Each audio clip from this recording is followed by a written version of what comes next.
Bagi kuda, hidup bukan tentang menang atau kalah. Hidup adalah tentang bertahan. Sejak lahir, kuda sudah memahami satu hal penting. Dunia bukan tempat yang aman. Mereka bukan predator. Mereka tidak berburu. Mereka adalah makhluk yang hidup dengan kesadaran penuh terhadap bahaya. Karena bagi kuda, satu kesalahan kecil bisa berarti akhir. Kuda bertahan hidup bukan dengan kekuatan serangan, tapi dengan kepekaan. Mereka membaca angin, tanah, dan gerak sekecil apapun di sekelilingnya. Ketika satu kuda merasa tidak aman, seluruh kawanan ikut bersiap. Tidak ada teriakan, tidak ada perintah, hanya insting yang bekerja. Inilah mengapa kuda tidak hidup sendirian. Kawanan adalah perisai. Di dalamnya ada kepercayaan, ritme, dan keseimbangan. Setiap langkah diambil bersama, setiap bahaya dihadapi bersama. Di alam liar, kawanan kuda bukan sekedar kumpulan hewan. Ia adalah sistem bertahan hidup yang sudah diuji ribuan tahun. Dipimpin oleh pengalaman, dijaga oleh kekuatan, dan disatukan oleh naluri. Karena bagi kuda, bertahan hidup bukan tentang menjadi yang paling kuat, tapi tentang tahu kapan harus bergerak, kemana harus pergi, dan siapa yang harus dipercaya. Jika kuda masih hidup hingga hari ini, itu bukan kebetulan. Itu hasil dari perjalanan panjang bertahan hidup selama ribuan tahun. Sebagian besar kuda yang kita kenal sekarang berasal dari satu garis besar yang sama, yaitu Equus Ferus Caballus. Kuda ini menyebar ke hampir seluruh dunia, dari padang rumput luas, pegunungan, hingga wilayah kering yang keras. Mereka bertahan bukan karena dunia ramah, tapi karena mereka mampu menyesuaikan diri. Namun ada satu kuda yang menjadi simbol bertahan hidup paling murni, kuda Przewalski. Ia adalah satu-satunya kuda liar sejati yang tersisa. Tidak pernah dijinakkan, tidak dibentuk oleh manusia, hidup di padang stepa Asia Tengah yang keras dan tidak memaafkan kesalahan. Tempat di mana musim dingin bisa membunuh dan musim panas bisa mengeringkan segalanya. Kuda ini hampir punah. Jumlahnya pernah turun hingga hanya puluhan ekor. Tapi mereka tidak menghilang, mereka bertahan. Dan hari ini mereka masih berdiri di tanah yang sama, membuktikan bahwa naluri bertahan hidup belum pernah padam. Meski bentuk dan ukurannya berbeda, semua kuda membawa satu warisan yang sama. Naluri untuk hidup bersama, naluri untuk membaca bahaya lebih cepat dari yang lain, naluri untuk bergerak sebelum terlambat.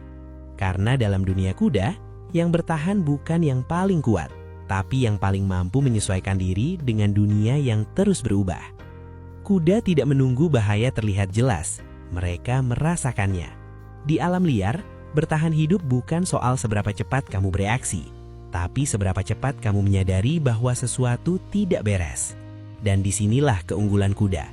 Mereka berbicara tanpa suara.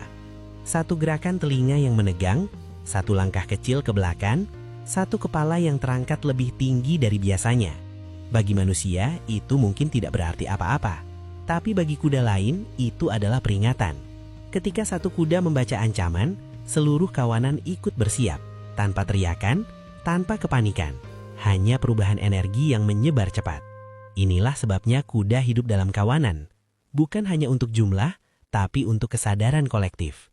Banyak mata, banyak telinga, dan banyak naluri yang saling terhubung. Setiap individu menjadi bagian dari sistem peringatan dini. Bahasa tubuh ini juga menentukan posisi di dalam kawanan. Kuda yang tenang dan percaya diri memberi rasa aman. Yang gelisah menandakan bahaya. Semua terbaca lewat sikap tubuh, bukan suara. Bagi kuda, berbicara terlalu keras justru berbahaya. Suara bisa mengundang predator. Maka tubuh menjadi bahasa utama. Senyap, cepat, dan jujur. Karena di dunia kuda, bertahan hidup bukan tentang siapa yang paling keras bersuara, tapi siapa yang paling peka membaca tanda sebelum semuanya terlambat. Bagi kuda, bertahan hidup bukan tentang melawan, tapi tentang tahu kapan harus pergi. Kuda bukan pemangsa, mereka tidak dibekali cakar tajam atau taring mematikan. Allah memberi mereka sesuatu yang jauh lebih berharga, kemampuan untuk bergerak cepat dan jauh. Lari bukan tanda kelemahan, lari adalah pilihan paling cerdas. Saat ancaman muncul, kawanan tidak berpecah secara kacau. Mereka bergerak sebagai satu kesatuan. Anak-anak dan yang lemah berada di tengah. Kuda dewasa membentuk lapisan luar, menjaga arah dan ritme. Setiap langkah adalah bagian dari perlindungan. Kuda tidak mengandalkan kecepatan sesaat. Mereka bukan sprinter yang habis dalam beberapa detik. Mereka adalah pelari jarak jauh. Stamina mereka memungkinkan untuk terus bergerak sampai bahaya benar-benar tertinggal. Tubuh kuda diciptakan untuk itu. Kaki panjang, paru-paru besar, dan jantung yang kuat bekerja bersama. Setiap denyut adalah dorongan untuk terus melangkah. Setiap nafas adalah keputusan untuk bertahan.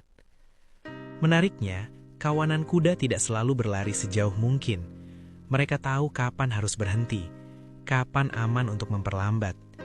Ini bukan kepanikan, tapi perhitungan naluriah yang sudah diwariskan selama ribuan tahun. Karena bagi kuda, bertahan hidup bukan soal seberapa cepat kamu lari di awal, tapi seberapa lama kamu mampu terus bergerak tanpa jatuh. Tidak semua kuda akan selamanya berada di tengah kawanan. Ada saatnya, mereka harus berjalan sendiri. Biasanya ini terjadi pada pejantan muda yang sudah cukup dewasa. Bukan karena ditolak, bukan karena kalah, tapi karena alam memberi isyarat bahwa sudah waktunya melangkah keluar. Kawanan bukan lagi tempat untuk tumbuh, melainkan tempat untuk dilepaskan. Perjalanan ini tidak mudah. Tanpa kawanan, tidak ada mata tambahan untuk membaca bahaya. Tidak ada tubuh lain untuk berlindung. Setiap suara, setiap gerakan bisa menjadi ancaman. Kuda penyendiri harus lebih waspada dari sebelumnya. Mereka bergerak lebih hati-hati, menghindari wilayah kawanan lain, memilih jalur yang aman meski lebih panjang. Mereka tidak bisa gegabah. Kesalahan kecil yang dulu bisa ditutup kawanan, kini harus ditanggung sendiri. Namun justru di fase inilah kuda belajar bertahan dengan cara yang berbeda. Mereka belajar membaca dunia tanpa bantuan, mengenali batas tubuhnya sendiri, mengetahui kapan harus maju dan kapan harus menghindar. Banyak kawanan baru lahir dari fase ini. Ketika seekor kuda penyendiri menemukan tempat yang tepat atau membentuk ikatan baru, kehidupan dimulai kembali, tanpa paksaan, tanpa pertarungan. Karena bagi kuda, menyendiri bukan tanda kegagalan. Kadang, itu adalah satu-satunya jalan untuk memulai sesuatu yang baru. Dunia tidak pernah menunggu kuda untuk siap. Cuaca berubah, tanah mengering, musim berganti. Di wilayah dingin, kuda menumbuhkan bulu yang lebih tebal untuk menahan angin dan salju. Lemak di bawah kulit menjadi pelindung tambahan. Tubuh mereka menyesuaikan diri agar panas tidak mudah hilang. Setiap perubahan adalah jawaban atas alam yang karas. Di daerah panas dan kering, strategi mereka berbeda. Tubuh kuda menjadi lebih ramping dan efisien. Mereka bergerak lebih banyak saat pagi dan senja, menghindari panas yang membakar di siang hari. Energi disimpan, setiap langkah dihitung. Kuda mampu berjalan jauh tanpa air, mengikuti ingatan alamiah tentang jalur yang aman dan sumber kehidupan. Mereka tidak sekedar berjalan, mereka mengingat. Padang rumput, sungai musiman, dan tempat berlindung tersimpan dalam ingatan kawanan. Namun adaptasi terbesar kuda bukan hanya fisik. Mereka juga beradaptasi secara mental. Kuda belajar dari pengalaman. Bahaya yang pernah dihadapi tidak dilupakan. Mereka menjadi lebih peka, lebih berhati-hati, dan lebih bijak. Itulah sebabnya kuda yang lebih tua sering menjadi penentu arah. Mereka membawa memori kolektif kawanan. Karena di alam liar, yang bertahan bukan yang paling kuat atau paling cepat, tapi yang mampu berubah tanpa kehilangan jati diri. Hidup sebagai kuda bukan tentang menjadi yang paling cepat, bukan juga tentang menjadi yang paling kuat. Bertahan hidup adalah tentang membaca dunia, tentang bergerak bersama saat waktunya mengikuti, dan berani melangkah sendiri saat waktunya pergi. Kuda mengajarkan bahwa kawanan adalah kekuatan, tapi keberanian untuk meninggalkan kawanan adalah bagian dari pertumbuhan.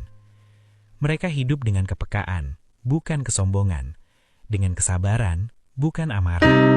Ketika bahaya datang, mereka tidak melawan dengan ego, tapi memilih strategi. Mereka tahu kapan harus lari, kapan harus berhenti, dan kapan harus menunggu. Kuda tidak melawan dunia, mereka menyesuaikan diri dengannya. Dan justru karena itu, mereka tetap ada sampai hari ini. Dalam hidup, kita sering diajarkan untuk